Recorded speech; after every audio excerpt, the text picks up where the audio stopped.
Vamos à nossa liturgia. Primeira Epístola de Pedro, capítulo 5, versículo 1, diz assim: Aos presbíteros que estão entre vós, admoesto eu, que sou também presbítero com eles, e testemunha das aflições de Cristo, e participante da glória que há de se revelar.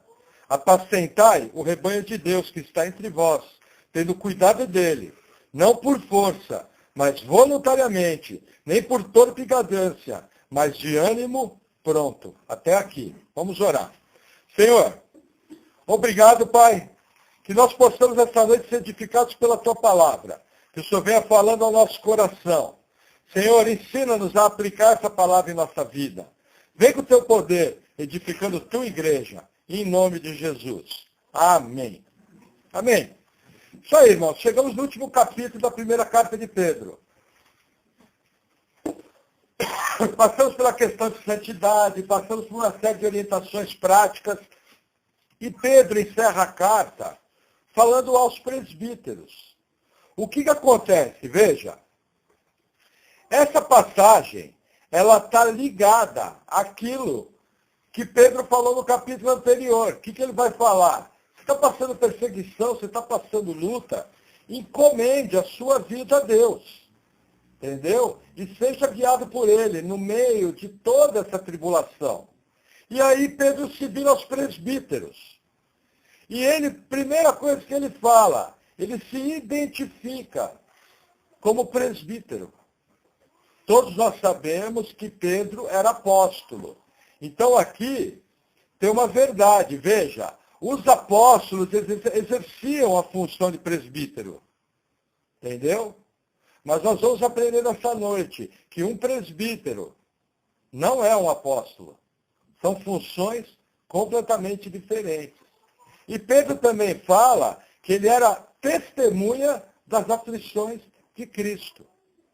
Então, o que Pedro está falando? Gente, da mesma forma que vocês estão vendo essa luta, da mesma forma que vocês estão vendo essa tribulação, da mesma forma que vocês estão vendo essa aflição, eu vi o nosso Senhor e Salvador padecer uma morte cruel, passar muita dor, passar muito sofrimento. E ele suportou tudo para que nós fôssemos salvos. Eu testemunhei isso. E como vocês, eu também sou presbítero de uma igreja. Entendeu? Então vocês precisam apacentar o rebanho de uma maneira correta. E aí ele vai dar mais à frente os predicados dos presbíteros. Esse capítulo em especial, ele é direcionado à liderança da igreja. Agora, quando eu vou lá em Timóteo e vejo as qualificações dos líderes da igreja, eu percebo ali muita coisa que eu tenho que, como membro da igreja, do Senhor, eu tenho que praticar. Entende? Agora, o primeiro ponto que eu queria mostrar para vocês é sobre essa questão. Pedro, presbítero entre vós, ele era um apóstolo. E por que nós defendemos que não existem apóstolos hoje? Primeiro vamos ver a questão do testemunho das aflições de Cristo. Vamos abrir o Evangelho de Lucas, capítulo 24. Deixa eu marcar do 1 Pedro 5 e vamos no Evangelho de Lucas. Capítulo 24, é o último capítulo do Evangelho de Lucas.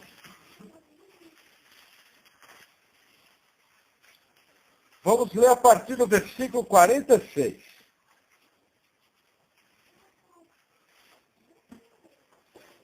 Palavras de Jesus. Então, abriu-lhes o entendimento para compreender as Escrituras. E disse-lhes, assim está escrito, e assim convinha que o Cristo padecesse e ao terceiro dia ressuscitasse entre os mortos. 47. E em seu nome se pregasse o arrependimento e a remissão dos pecados em todas as nações, começando por Jerusalém. Versículo 48. E dessas coisas sois vós testemunhas. Então não apenas Pedro, mas os apóstolos foram testemunhas, os irmãos daquela igreja foram testemunhas das aflições de Cristo. Entendeu? E em cima desse testemunho é que Pedro se fortalece, procura trazer um fortalecimento à igreja para suportar as aflições. Entendeu? Agora, Sobre a questão de apóstolos hoje, isso é uma questão que tem muita polêmica. E as pessoas hoje elas têm tido um entendimento errado. Eu lembro que, quando eu fui salvo, me perguntavam, irmão, o que você acha dessa questão de existirem apóstolos hoje? Aí, por exemplo, na igreja que o senhor me chamou, quando nós falávamos sobre algo apostólico, nós falávamos de plantação de igrejas. A gente tinha a pessoa que plantava a igreja, a gente falava que aquilo era um dom apostólico. Ela era uma pessoa enviada para plantar uma igreja, para iniciar uma obra. Um evangelista, como a Bíblia diz. Mas há 20 anos atrás já havia um movimento de trazer apóstolos hoje. Então vamos dar uma corrida pela Bíblia. Eu vou tentar mostrar para vocês se existe ou não sucessão apostólica nos dias de hoje. Vamos abrir Atos dos Apóstolos e vamos ver a sucessão de Judas. Atos capítulo 1.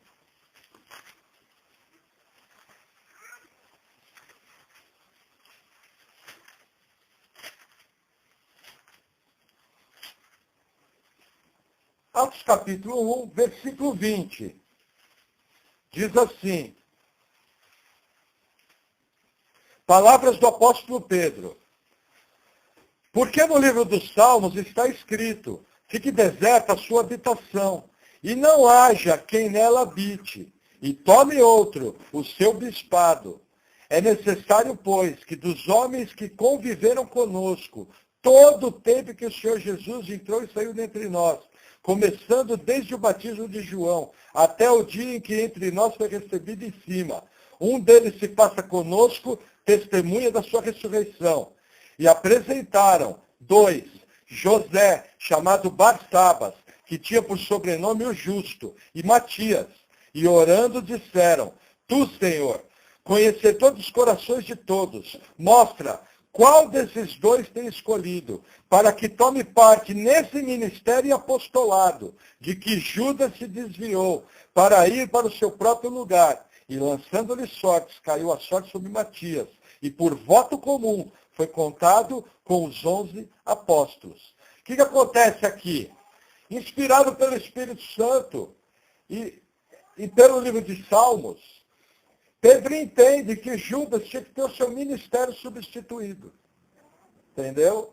E que outro tinha que ocupar o lugar. Então, primeira coisa, quais as características desse outro? Ele tinha que ter acompanhado os apóstolos em todo o ministério de Jesus.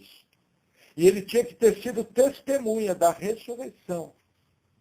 Entendeu? Aí o que aconteceu? Se apresentaram 2 candidatos e Matias foi eleito, o 12º apóstolo. O que os teólogos entendem? Da mesma maneira que haviam 12 patriarcas de Israel, da mesma maneira que haviam 12 tribos de Israel, era necessário que haveriam 12 apóstolos. Judas se desviou, morreu. Outro ocupou o seu lugar. Entendeu? Foi nomeado um outro apóstolo. Agora vamos para uma outra passagem e vamos ver o que aconteceu quando o primeiro apóstolo foi martirizado. Entendeu? Vamos para Atos dos Apóstolos, capítulo 12. E aqui tem um fato bem interessante, que às vezes a gente não se atenta para isso. Atos dos Apóstolos, capítulo 12, versículo 1 e 2. Diz assim, e por aquele mesmo tempo, o rei Herodes estendeu as mãos sobre alguns da igreja para os maltratar, e matou a espada Tiago, irmão de João. E vendo que isso agradara aos judeus, continuou mandando prender também a Pedro. E eram os dias dos ázimos. O que acontece aqui? Tiago maior, irmão de João, aqueles mesmos que a sua mãe chegou diante de Jesus e falou, Senhor, concede-me um pedido, que na vinda do teu reino os meus filhos se sentem um à tua direita, outro à tua esquerda. Aí Jesus fala, vocês podeis beber do cálice que eu estou para beber? Os 2 respondem, sim, podemos. Aí Jesus fala, vocês beberão desse cálice, mas o assentar-se à minha direita, à minha esquerda, não cabe a mim, mas ao Pai que está no céu. Que cálice que Jesus estava para beber? O cálice do martírio, da crucificação. Tiago maior bebeu desse cálice. Agora veja que interessante, Tiago morreu e não houve sucessão apostólica. Ficou por isso mesmo, mostrando que tinha que haver sucessão apostólica para o início do ministério, para a chegada do Pentecoste, para o início do ministério da igreja. Logo após Tiago morre e não é substituído. Veja, não confunda esse Tiago com Tiago, irmão de Jesus. Para Tiago, irmão de Jesus, parece que ele nem cria muito que o Cristo era o Messias. Pela narrativa bíblica, Tiago, irmão de Jesus, e seus irmãos não botavam muita confiança. A Bíblia garante que Jesus tinha 4 irmãos. E pelo menos 2 irmãs, porque a palavra irmã está no plural. Entendeu? Não sabemos se havia mais. Não era apto da época colocar o nome das mulheres, a não ser que elas fossem de grande evidência. Entendeu? Então o que acontece? A Bíblia nos ensina que Tiago, irmão de Jesus, teve uma visão, como foi Paulo. Mas olha que interessante, Tiago, irmão de Jesus, não foi transformado em apóstolo, mas ele se tornou o líder da igreja em Jerusalém. Olha que interessante, Atos capítulo 15.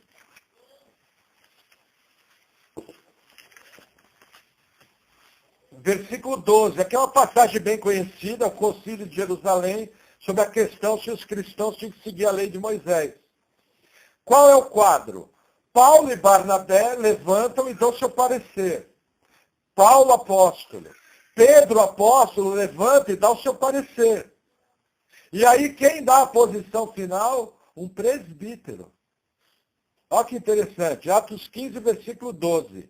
Então toda a multidão se calou e escutava Barnabé e a Paulo, que contavam qual grandes sinais e prodígios Deus havia feito por meio deles entre os gentios.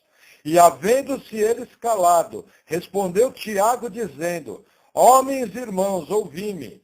Simão, aqui é Pedro, relatou como primeiramente Deus visitou os gentios, para tomar deles um povo para o seu nome.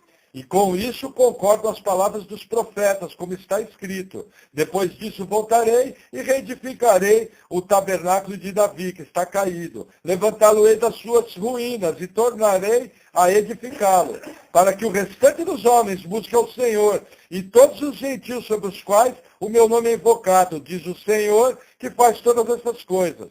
Conhecidas são de Deus, desde o princípio do mundo, todas as suas obras. Por isso julgo. Quem deu a opinião? Tiago, presbítero.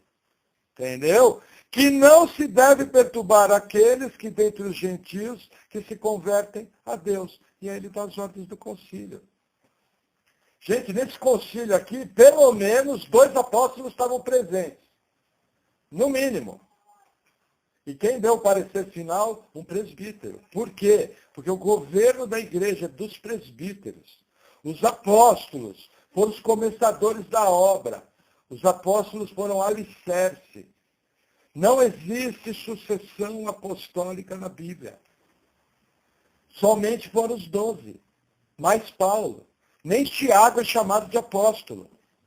E olha que interessante, mesmo o Senhor tendo aparecido em visão para Tiago, porque Paulo comenta isso e apareceu para Tiago, entendeu? Então a gente entende que deve ter sido uma visão. O próprio Paulo, Jesus apareceu para ele em visão. E Paulo foi comissionado como apóstolo. Tiago não, presbítero. Aí você fala, nossa, Tiago foi diminuído. Não. No concílio de Jerusalém, primeiro concílio da igreja, ele dá o parecer final.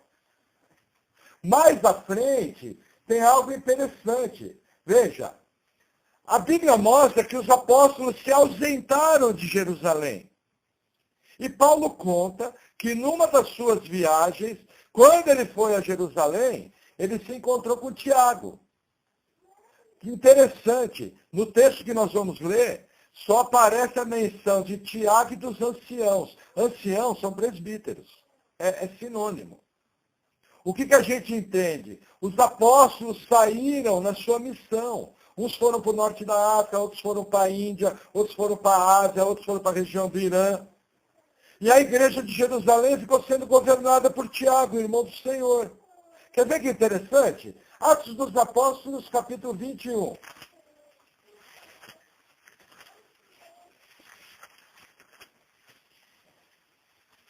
Versículo 17. Palavras escritas por Lucas, mas Paulo estava junto. Ó, e logo que chegamos a Jerusalém, os irmãos nos receberam de muito boa vontade. E no dia seguinte, Paulo entrou conosco em casa de Tiago, e todos os anciãos vieram ali. E havendo saudado, contou-lhes por miúdo o que por seu ministério Deus fizera entre os gentios. E ouvindo eles, glorificaram o Senhor e disseram, bem vês, irmãos, quantos milhares de judeus há que creem, e todos são zeladores da lei. E aí vai continuar falando do que aconteceu entre os judeus. Olha que interessante, Paulo era apóstolo, mas ele prestou contas a Tiago do que estava acontecendo, presbítero. E esse texto aqui mostra que somente os presbíteros receberam a Paulo. Por quê? Porque os apóstolos já tinham voado de Jerusalém. Já estavam espalhados pelo mundo antigo pregando o evangelho. Como ficou a igreja de Jerusalém? Da mesma maneira que a igreja de Antioquia, governada por presbíteros.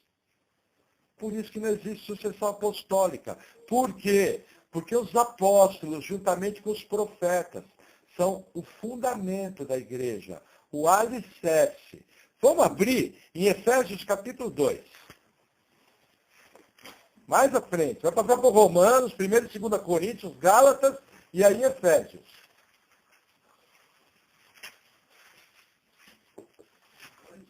Efésios 2.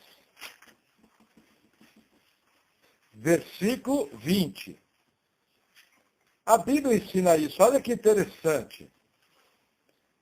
Edificados sobre o fundamento dos apóstolos e dos profetas, de que Jesus Cristo é a principal pedra de esquina, no qual todo edifício bem ajuntado cresce para templo santo do Senhor. Quem é o edifício? A igreja. Qual é o fundamento? Apóstolos e profetas. Por quê? Não havia Bíblia escrita. Novo Testamento não estava escrito. A Bíblia que essa igreja usava acabava em Malaquias. Tiago foi escrever, veja, nós entendemos, e uma boa parcela da igreja entende, que a primeira carta que foi escrita foi Tiago. Irmão do Senhor, escreveu sua quarta, em 49 depois de Cristo. 19 anos depois da morte do Senhor. Nesses 19 anos, a igreja vinha crescendo. E eles tinham que ter um fundamento, eles tinham que ter uma revelação doutrinária. Quem teve essa revelação doutrinária? Apóstolos e profetas. Aí Paulo, no versículo capítulo 13 de Coríntios, explica, entende? Que aquilo que é temporário, que é o dom de profecia, o dom de línguas de interpretação, um dia iria cessar. Quando? Quando viesse o que era perfeito, a Escritura. Quando vier o que é perfeito, o que é em parte cessará. Por quê? Porque aí eu não necessito mais de revelação especial. Por exemplo, Paulo falando sobre o divórcio. Sobre o casamento e o divórcio. Vamos usar o casamento que é um exemplo melhor. O judeu não podia ser casado com uma mulher não judia. Aí Paulo vem através de uma revelação apostólica. Ele traz o seguinte ensinamento. Aquele que foi chamado casado e o seu cônjuge não é da fé, se o seu cônjuge permite, permaneça casado. Isso é algo novo. Se eles fossem ler apenas a lei que ia até Malaquias, aquela pessoa tinha que se separar. Como que a igreja descobriu que não tinha que se separar? Paulo, usando o dom apostólico, através de uma revelação do Senhor, legislou, olha, você agora é salvo, o seu cônjuge é incrédulo, não precisa se apartar. Agora, se ele quiser ir embora, deixa aí. O que eu quero que você entenda nesse caso? A orientação do Antigo Testamento era outra. Houve uma revelação apostólica. Essa revelação apostólica foi colocada no capítulo 7 de Coríntios. E virou Bíblia. Eu não preciso que ninguém mais se levante e fale sobre casamento. Está positivado. Entendeu por que é fundamento? E por que que hoje não tem mais necessidade de apóstolo? Nem de profetas. Já expliquei para vocês que os pastores é que exercem o ofício de redarguir, exortar e consolar, segundo a Escritura. Porque o fundamento já está pronto. Um outro texto que mostra isso é Efésios 3,15. Olha o que Efésios 3,15 fala. 3,15? 3,5, desculpe. 3,5. Ó, falando do mistério de Cristo, o qual, noutros séculos, não foi manifestado aos filhos dos homens, como agora tem sido revelado pelo Espírito aos seus santos, apóstolos e profetas. Entenda, a vinda de Cristo, a salvação dos gentios, era um mistério. Na antiga aliança, para ser salvo, eu tinha que me converter ao judaísmo e ter a fé no Messias que ia vir. A vinda de Cristo para os gentios e a salvação sem ser seguindo a lei, foi revelada pelo Espírito Santo a quem? Apóstolos e profetas. Entendeu? Legislaram acima. Isso foi escrito na Bíblia. Não precisa mais de apóstolo e profeta. Já está positivado. Aí o que resta hoje, Efésios 4, versículo 11. Diz assim: e ele mesmo deu uns para apóstolos, e outros para profetas, e outros para evangelistas, e outros para pastores e doutores. O que acontece? Fundamento, apóstolos e profetas, plantador de igreja, evangelista, cuidador de igreja, o presbítero, que é pastor e doutor. Aí entenda, outra coisa importante, as palavras ancião, presbítero, pastor e bispo são todas iguais. Então entendo, da mesma maneira que não existe apóstolo, o bispo ele é igual ao presbítero. Por exemplo, nas igrejas neopentecostais, entende? Existe a figura do bispo. Na igreja católica, existe a figura do bispo. O bispo nessas estruturas é proeminente. Isso não é bíblico. O bispo nada mais era que um presbítero que era responsável por algumas igrejas, ou por alguns ministérios diversos. A palavra bispo é episcopos, no grego. Ela é sinônimo de presbítero, ancião e pastor. Aí o que aconteceu? Normalmente os pastores, eles eram encarregados do ensino. E alguns presbíteros eram encarregados do governo da igreja. Aí começou a surgir essa diferenciação que chegou até nossos dias. Mas entenda, presbítero, pastor e bispo é tudo a mesma coisa, e ancião também. Tem uma grande denominação pentecostal que fala, lá nós não temos pastores, temos anciões.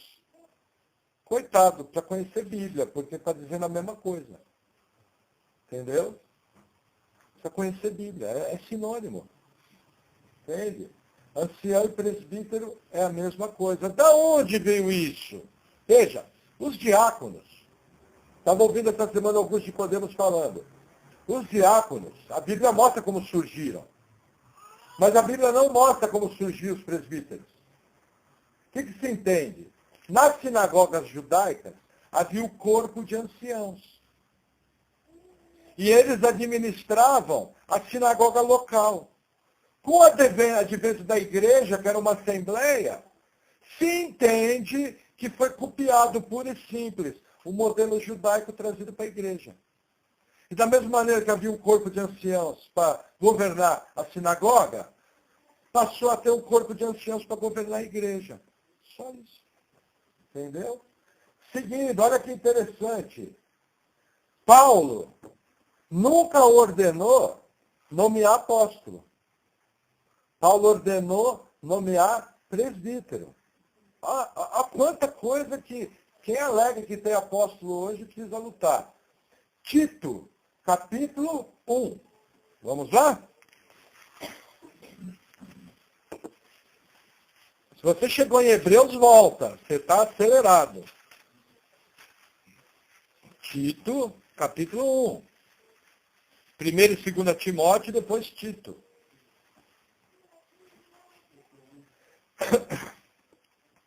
Palavras de Paulo. Por esta causa te deixei em Creta, para que pusesse em boa ordem as coisas que ainda restam, e de cidade em cidade estabelecesse presbíteros, como já te mandei. Aquele que for irrepreensível, marido de uma mulher, que tenha filhos fiéis, e que não possa ser acusado de dissolução, nem são desobedientes. Porque é necessário que o bispo seja irrepreensível. Olha porque é sinônimo, está vendo? Paulo começa o texto falando presbítero, que a palavra original é presbiterói. Não sei se a pronúncia está correta, porque o meu grego é terrível. E aí ele usa no versículo 5 a palavra episcopos, bispo, falando da mesma pessoa. São sinônimos. Entendeu? Não existe o bispo poderoso, o irmão Maurício, o apóstolo do século XXI, o bispo. Tudo fora da Bíblia. É presbítero que governa a igreja. Na verdade, meu entender, opinião pessoal minha, a igreja deveria ordenar apenas presbíteros, não deveria nem usar o nome pastor. Pastor é uma função do presbítero. Que a palavra presbítero já é traduzida a autoridade. Entendeu? Então ele é autoridade na igreja. Uma das funções dele, pastorear o rebanho. Entendeu? O que acontece? Olha quantas circunstâncias quem defende o apostolado hoje tem que ir contra. Primeiro, a pessoa precisa dizer que acompanhou o ministério de Jesus. Segundo, ela tem que ter visto o Senhor ressurreto. Terceiro, ela precisa contrariar toda a documentação de Paulo, que está em Efésios e que está em Tito. Que o próprio Paulo mandou nomear presbítero, não apóstolo. Agora eu pergunto, o que dá mais ibope? Você congregar na igrejinha lá da esquina, que é um pastor simples que governa a igreja, ou você congregar na igreja do apóstolo glorioso? Quem ousaria discutir com o apóstolo? Apóstolo tem revelação divina, vinda de Deus. O que acontece? Cuidado com as conversas. O que acontece? Nós não temos o Papa, glorioso, infalível, mas temos o apóstolo.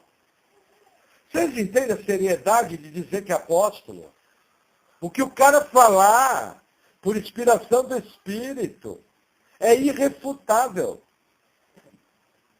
A turma não para pensar agora, por que o pessoal aceita e corre atrás dos falsos mestres e dos falsos ensinos? Porque não conhece Bíblia, não se questiona.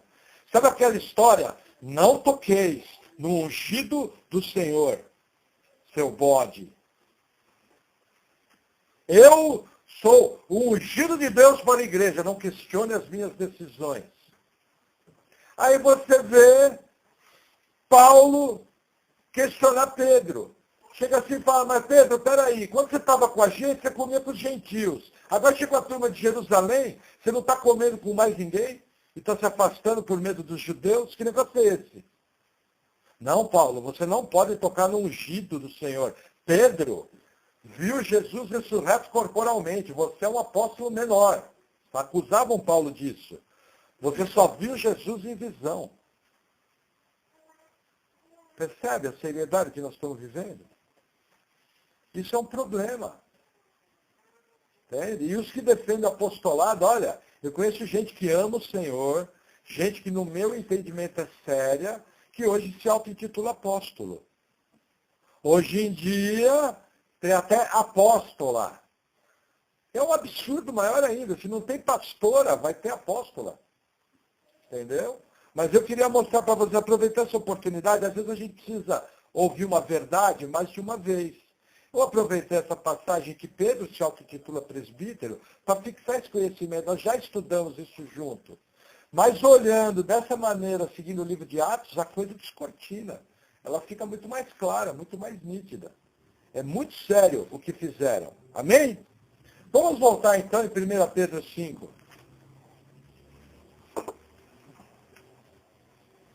Vamos lá, versículo 2 e 3. Aqui é um outro problema hoje em dia. Vou repetir a leitura do versículo 2, tá? Apacentai o rebanho de Deus que está entre vós, tendo cuidado dele. Primeiro, não por força. Olha para mim. Sem oprimir. Pastor não pode oprimir. Pastor não tem essa autoridade. Pedro orienta, você pastoreia o rebanho do Senhor, não por força. Tem gente que transformou o pastorado num ditador. Inquestionável. Aí ele continua, mas voluntariamente. Gente, pastor tem que querer ser pastor. Ele tem que fazer aquilo com gosto. Por que hoje, embora eu tenha nascido numa igreja em célula, por que hoje eu sou terminantemente inimigo de célula? Porque o pessoal quer pegar todo mundo e transformar em líder de célula, falando que tem que ser líder de célula. Mas a pessoa não quer. Se a pessoa não quer, não é voluntariamente. Por quê? Porque cuidar do rebanho do Senhor dá trabalho. Cuidar do rebanho do Senhor desgasta. Cuidar do rebanho do Senhor tem intempéries.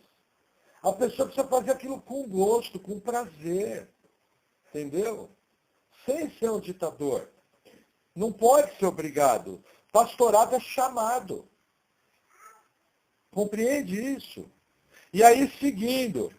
Nem por torpe ganância, mas de ânimo pronto. Gente, essa carta aqui foi escrita em torno de 62 depois de Cristo. Nessa época já existia pequenas igrejas, grandes negócios. Não por torpe ganância. O que acontece? Lembra aquela passagem que Paulo fala, os presbíteros sejam dignos de dupla honra? Ele está falando de dinheiro. O que acontece? Os pastores que se dedicaram ao ensino da palavra começaram a ser remunerados. Há 2000 anos atrás. E aí muita gente viu o pastorado como ganho, como profissão. Entendeu?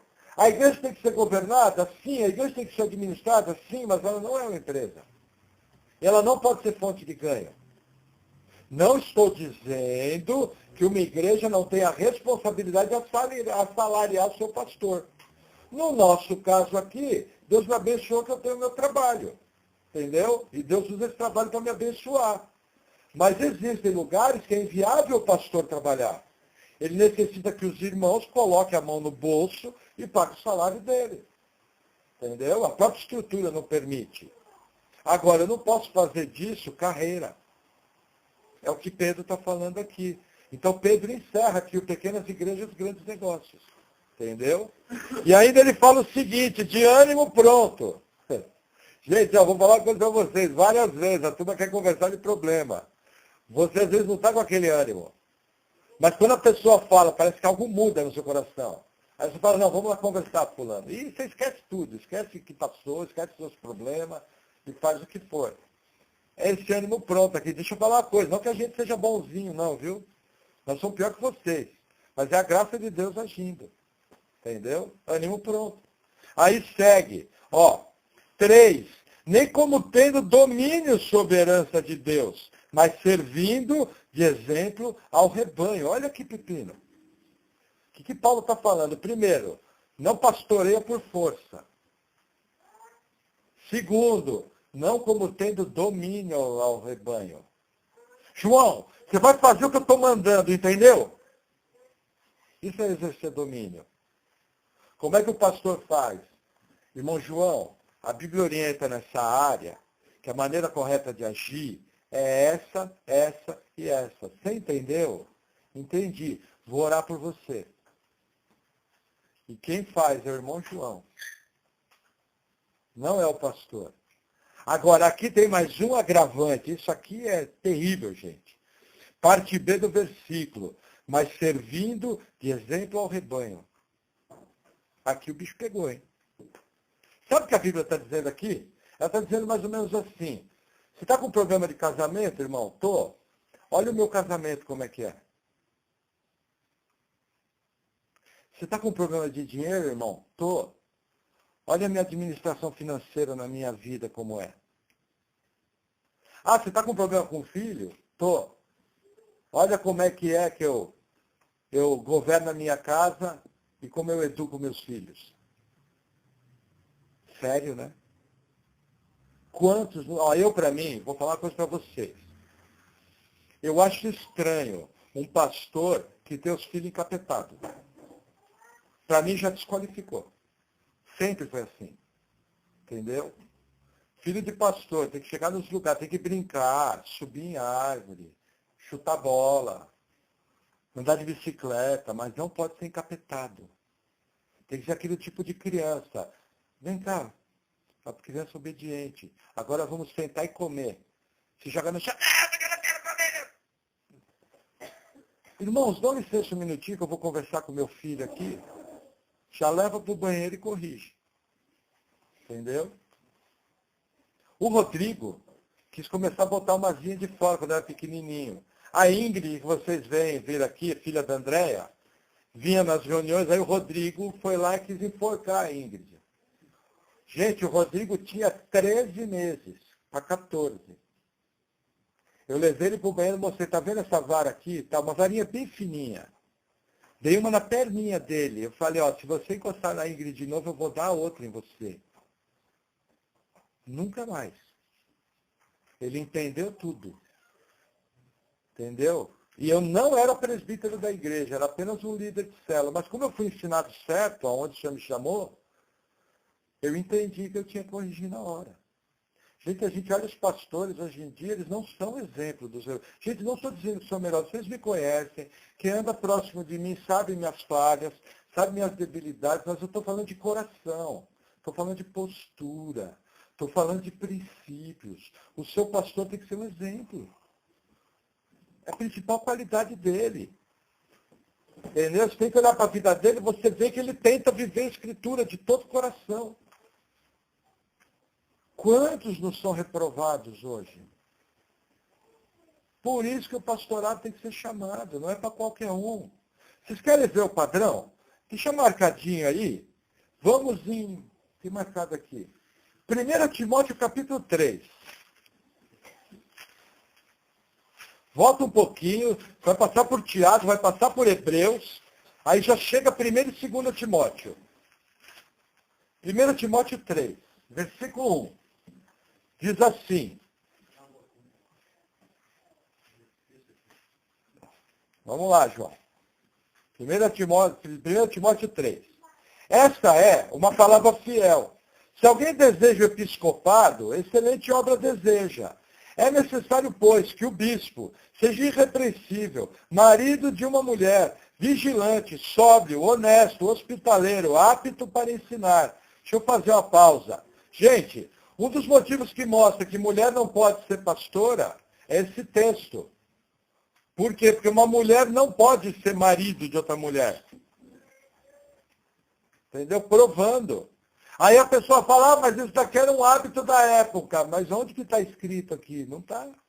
Isso você está dizendo. Falo você apontando para ele, mas não é ele, não. Você está falando isso. Não está no texto. Está dizendo o marido de uma mulher, está falando de homens. Percebe? Como a turma tem que dar uma lixadinha para encaixar as coisas. Entendeu? Seguindo, versículo 3. Não dado ao vinho, não espancador, não cobiçoso de toda ganância, mas moderado, não contencioso, não avarento, que governe bem a sua própria casa, tendo seus filhos em sujeição, com toda a modéstia. Porque se alguém não sabe governar a sua própria casa, como terá cuidado da igreja de Deus? Não neófito, para que, ensoberbecendo-se, não caia na condenação do diabo. É necessário também que tenha bom testemunho dos que estão de fora, para que não caia em afronta e no laço do diabo. Percebe o padrão? Quantos não sei? Ó, falar uma coisa para vocês. Do pouco que eu conheço, 75% dos pastores hoje seria reprovado aqui. Não passava. Sabe por quê? Porque a pessoa foi empurrada num ministério maluco, começou uma abrição de porta de igreja e colocar gente que ama o Senhor, mas que não está preparada. Entendeu? Não está preparada. Como eu sabia que eu tinha um chamado pastoral na minha vida, o João sabe disso. Desde os primeiros meses de convertido, eu procurei encaixar minha vida nesse padrão aqui. Ele sabe disso, a Aida também. Os primeiros meses. Com 2, 3 meses de convertido, eu já queria encaixar minha vida aqui. E olhando, isso aqui está errado, precisa corrigir, aquilo ali está errado, precisa corrigir, aquilo ali está errado, precisa corrigir. E fomos trabalhando, levando burdoada da vida e aprendendo com o Senhor. Vamos voltar em 1 Pedro 5.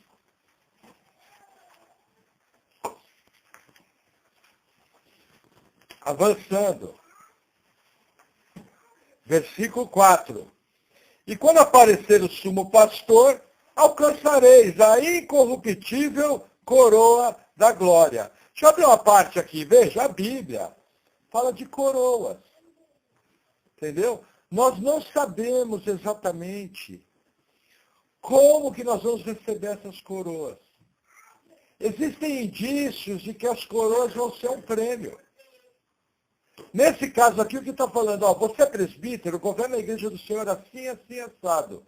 Você fazendo isso, quando Jesus vier, você vai receber a coroa da glória.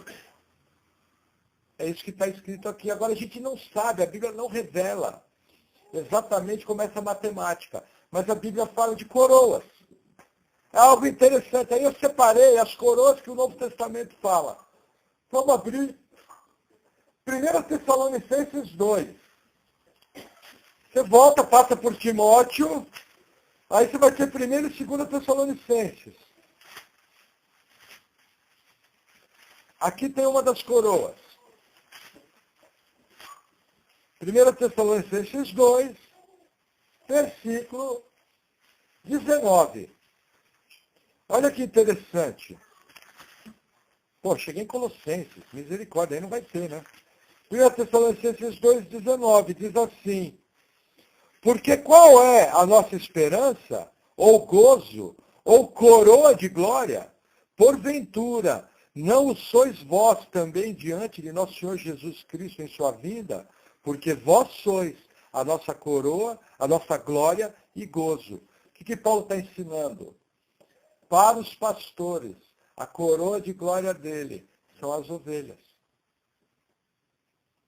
Entendeu? Para os homens, a glória dele é sua esposa. Por isso você precisa cuidar bem da sua esposa. Está pronta da sua vida por ela. Entendeu? Para os pastores, gente, nós vamos estar lá. Entende? E vocês vão ver que vocês são a minha glória. Por isso que a gente tem zelo pela vida de vocês. Quer ver mais uma coroa que fala? 2 Timóteo, capítulo 4. Passa 2 Tessalonicenses, vai a 2 Timóteo. Versículo 8. Outra coroa. Vamos ler o 7. Combati o bom combate, acabei a carreira, guardei a fé. Desde agora, a coroa da justiça me está guardada, a qual o Senhor, justo juiz, me dará naquele dia, e não somente a mim, mas também a todos os que amarem a sua vinda. Veja, aqui está ligado o quê? Combatentes da fé. E amar a vinda do Senhor. Agora, a gente não tem como dizer na Bíblia que essa coroa é diferente das outras duas. Você tem como avaliar do que Paulo está falando. Mas você não pode definir, falar, não, uma é a coroa da justiça, outra é a coroa da glória, outra é a coroa não sei o quê. Não. São as coroas que a Bíblia fala. E ela traz alguns predicados, algumas características que os recebedores dessa coroa vão ter. É para todos da igreja? Não temos certeza. É para alguns como prêmio? Não temos certeza. Mas que elas existem, existem. E se tem, eu quero. Amém? Vamos seguir, a casa dos irmãos. Tiago, capítulo 1. Passa por Tito, passa por Hebreus, chega em Tiago. Mais uma coroa. Versículo 12. 1:12. Bem-aventurado o homem que suporta a tentação, porque quando for provado, receberá a coroa da vida, a qual o Senhor tem prometido aos que o amam. Ó, aqui é outra coroa. Outra característica da coroa. Olhando esse texto de Tiago, parece que é para todos. Tem prometido a todos que o amam, que suportam também as tentações. Lembra que a grande marca do salvo é vencer as tentações? Mesmo que ele caia, ele tem condição de se arrepender, voltar ao normal e vencer. Entendeu? Sempre, veja, meu justo cairá 7 vezes. 7 vezes se levantará. Todos são passíveis de ter problemas. Mas aqueles que amam o Senhor, tem uma coroa prometida, está aqui, Tiago. E aí a última coroa, essa aqui a turma fica meio de segunda. Livro do Apocalipse, capítulo 2. Falei dela essa semana. Versículo 10. Nada temas das coisas que hás de padecer. Eis que o diabo lançará alguns de vós na prisão, para que sejais tentados, e terei uma tribulação de 10 dias. Ser fiel até a morte, e dar-te-ei a coroa da vida. Olha que interessante. Parece que é para todos os salvos. Vamos voltar em 1 Pedro 5.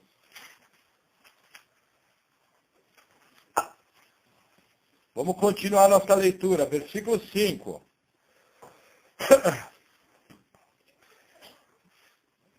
Semelhantemente, vós jovens, sede sujeitos aos anciãos, e sede todos sujeitos uns aos outros, e revestivos de humildade, porque Deus resiste aos soberbos, mas dá graça aos humildes. Gente, a palavra ancião aqui é presbítero, tá? É presbiteróia. Entendeu? O que está falando aqui? Vocês são mais jovens, obedeçam aos vossos presbíteros. É isso que está falando aqui. Entendeu? É a mesma palavra. E aí ele fala o seguinte, Deus resiste ao soberbo, mas dá graça ao humilde. Isso é uma verdade, né? Interessante, né? Deus resiste. Não é o cara que resiste a Deus aqui no caso, é Deus resiste a ele. Isso é terrível, hein, gente? Já pensou Deus resistindo a você? Que terrível. Já pensou Deus te entregando ao sentimento perverso para cometer torpeza? Já pensou Deus te entregando para você obedecer o espírito da mentira e crer no erro para que você seja condenado? Sério, né? Sério, que o Senhor tenha misericórdia da nossa vida. Seguindo, versículo 6, seguindo a ideia. Humilhai-vos, pois, debaixo da potente mão de Deus, para que a seu tempo vos exalte, lançando sobre ele toda a vossa ansiedade, porque ele tem cuidado de vós. Lembra que a carta estava falando de tribulação? Lembra que a carta estava falando de perseguição? O que ele está falando assim? Lançai sobre Deus toda a vossa ansiedade, toda a vossa inquietação. Mais ou menos ele está dizendo a mesma coisa. Encomendei vossas almas a Deus. Gente, está passando por luta, está passando por dificuldade. Primeiro, se humilha diante da mão poderosa de Deus. Como você se humilha? Meu modo de ver, e algumas passagens bíblicas sugerem isso. Você vai se humilhar em oração. Você vai se humilhar, Senhor, tal assunto, tal coisa, tal. Vai rasgar o coração para Deus. Você e Ele. Você vai se humilhar como? Buscando a presença dEle como? Frequentando o culto. Buscando a sabedoria vinda dEle como? Lendo a Bíblia. Buscando uma presença de Deus na sua família como? Gerando um ambiente de paz em sua casa, um local de constante habitação de Deus. Naquilo que depender de vós, buscai a paz com todos. Gente, entenda, você ter paz só através de Cristo. Mas a Bíblia manda você buscar a paz com todos. Quando você não faz isso, você é responsável. E está sendo desobediente. Entende assim, essas duas verdades? Sua casa só pode ter paz se Deus der. Mas como a Bíblia ordena para você buscar paz com todos, se você não faz, está sendo omisso. É a mesma coisa a salvação. Você só pode ser salvo pelo poder de Deus. Mas quando a Bíblia ordena que você crê e você não crê, você é responsável por estar sendo omisso.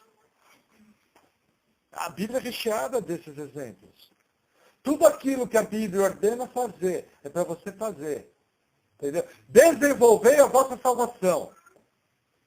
Já falei para vocês os 3 aspectos da salvação. Eu sou salvo, eu tenho vida eterna em Cristo Jesus. Segundo aspecto, eu estou sendo salvo, eu estou sendo transformado pela graça de Deus. Terceiro aspecto, eu serei salvo, vou receber um corpo glorificado. Aí a Bíblia ordena o quê? Desenvolvei a vossa salvação. Essa transformação diária. São os 3 aspectos da salvação. O aspecto presente, o aspecto que está acontecendo e o aspecto futuro. Pedro, normalmente, fala desse aspecto escatológico, desse aspecto futuro. É uma característica de Pedro. Mas o que eu quero que você entenda é o seguinte, quando a Bíblia ordena, é para fazer. Se você não faz, você está sendo desobediente. E vai ter cuidado. Aí você faz e dá certo. A glória de Deus. Só fez porque ele capacitou. Permanecer firmes da fé. Quem tem que permanecer? Você. Aí você chega lá no céu, você descobre que só foi porque Deus agiu. Mas você teve que obedecer. Entendeu? É assim que funciona. Vamos seguir. Versículo 8. Aqui Pedro vai falar do grande culpado das tribulações. Olha que interessante.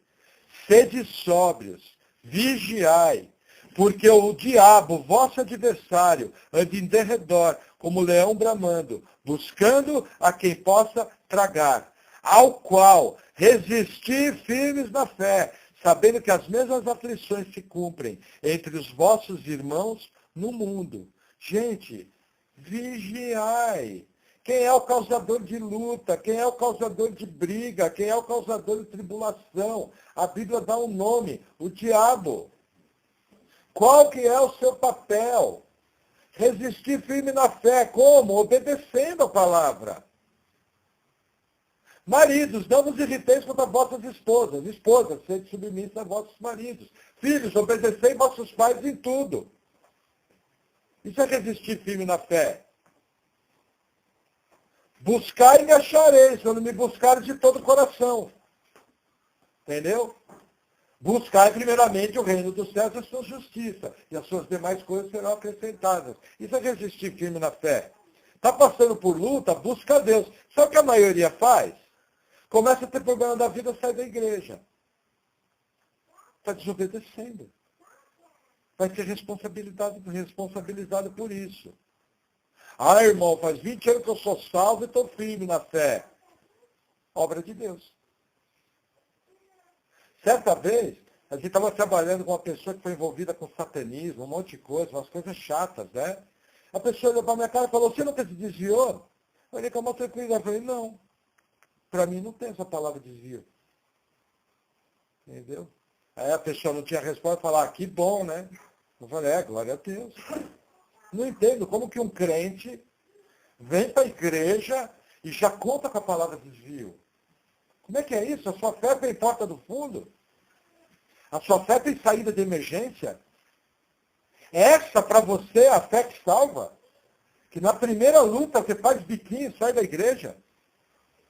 Com testemunho de tantos irmãos que passaram tantas lutas. Na primeira encrenquinha, sua fé derrete e sai da igreja. Não gostei daquela igreja, não gostei do que aquele irmão fez. É o Zé do bico. Como é que é isso? A sua fé tem saída de emergência. Está errado. Gente, é que nem casamento. O segredo de um bom casamento é fechar a porta do divórcio. Entendeu? Essa mulher é uma encrenca, mas eu sou pior que ela e vou com ela até o fim. Foi Deus que me deu. Deus vai transformar eu e ela. Como é que os casais casam hoje com a porta do divórcio escancarada? Vai separar mesmo. Agora, quando você olha para aquela encrenca de 2 pernas, chamada seu cônjuge, e você vira para o lado, vê o espelho, vê a outra encrenca, aí você fala, nossa, vou ter que ficar encrenca com encrenca, vamos ver o que vai dar. Agora você deixa a porta do divórcio aberta. É a mesma coisa da igreja. Eu venho para a igreja e no primeiro desgosto eu saio. Isso é resistir firme na fé. Gente, entenda, o diabo não sabe quem é eleito. Ele vai fazer de tudo para te tirar da igreja. Ele vai fazer de tudo para que você não vá para uma igreja onde ensina a palavra. Ele vai fazer de tudo para magoar os santos. É o trabalho dele. E Deus permite que, através dessa ação maligna, a nossa fé é provada. Amém? Vamos caminhar para o fim. Versículo 10. E o Deus de toda graça, que em Cristo Jesus nos chamou à sua eterna glória, depois de havermos padecido um pouco, Ele mesmo vos aperfeiçoe, confirme, fortifique e estabeleça. A Ele seja a glória e o poderio para todos sempre. Amém. Gente, olha que interessante. Eu não falei que quando você faz a glória de Deus, quando você obedece à glória de Deus, esse versículo sustenta isso. O que Pedro está falando? Que Deus vai, depois de você padecer um pouco, ter tribulação, vai aperfeiçoar, confirmar, fortificar e estabelecer. A Ele seja a glória e o poderio para todos sempre. Percebe que a gente sustenta que quando você obedece à glória de Deus, Ele é glorificado. Vou dar um exemplo. O irmão Maurício, aquela encrenca de duas pernas que Deus levou até a vida eterna. Aí vou dar o segundo exemplo. Quem vai ser o Cristo? Irmão Henrique. Encrenca de duas pernas, 2, que Deus levou até a vida eterna. Irmã Priscila. A bem educada irmã, encrenca de duas pernas, 3. Deus levou até a vida eterna. A Ele seja a glória para todos sempre. Amém. Gente, você só consegue chegar até o fim, através do poder de Deus. O que acontece com as pessoas que começam a se apartar da graça? Muitas delas se desviam e se perdem. Ficam pelo meio do caminho. Entendeu? Agora, você tem problema, se apega com Deus, o que acontece com você? Vai até o fim. Resistir firmes na fé. E seguindo, versículo 12, encerrando a carta. Por Silvano, vosso fiel irmão, como cuido, escrevi brevemente, exortando e testificando esta, é a verdadeira graça de Deus, na qual estáis firmes. A vossa coeleita em Babilônia vos saúda, e meu filho Marcos, saudai-vos uns aos outros com ósculo de amor. Paz seja com todos vós que estáis em Cristo Jesus. Amém. Nossa, aqui estamos caminhando informação. Tentar sintetizar, que eu quero encerrar antes de 1 hora. Quem é Silvano? A versão latina do nome Silas. A carta foi escrita com a participação de Silas e foi escrita com a participação de João Marcos, o evangelista. O que é o entendimento? Pedro ditou a carta. João Marcos e Silas escreveram. E é mandada a carta, isso era costumeiro. Paulo fez isso, entendeu? Isso era hábito da época, entendeu? E aí, o que ele fala? Versículo 13, a vossa coeleita em Babilônia. Deixa eu explicar. Pedro escreveu essa carta quando estava em Roma. Babilônia é o Império Romano. Coeleita é a igreja de Roma. É isso que Pedro está falando. A igreja de Roma, a igreja em Babilônia, o Apocalipse confirma isso. Caiu a grande Babilônia. Há muito indício que é Roma, Vaticano. Entendeu? Os judeus chamavam o poderio romano de Babilônia, que é um sistema pagão de adoração. Entendeu? Por isso que era chamado Babilônia. E aí ele 14. Saudai-vos uns aos outros com ósculo de amor. O que está falando aqui? Beijo.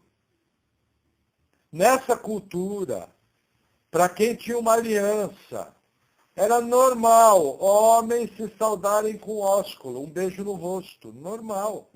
Você não faz isso com seu pai? Talvez um ou outro não tenha tido esse hábito, mas em geral sim. Entendeu? Eu, por exemplo, tenho irmãos que eu cumprimento com ósculo, tem outros que não. Porque eu vejo que às vezes o irmão não fica tão à vontade, tranquilo. Só que eu, assim, irmãs que eu cumprimento com ósculo, é porque o marido dela permite, para não causar um desconforto. Vocês podem ver que tem irmã que começa a vir na igreja e estende a mão. Opa, tudo bom? E tem irmãs que eu trato como minha irmã. E saúdo com ósculo.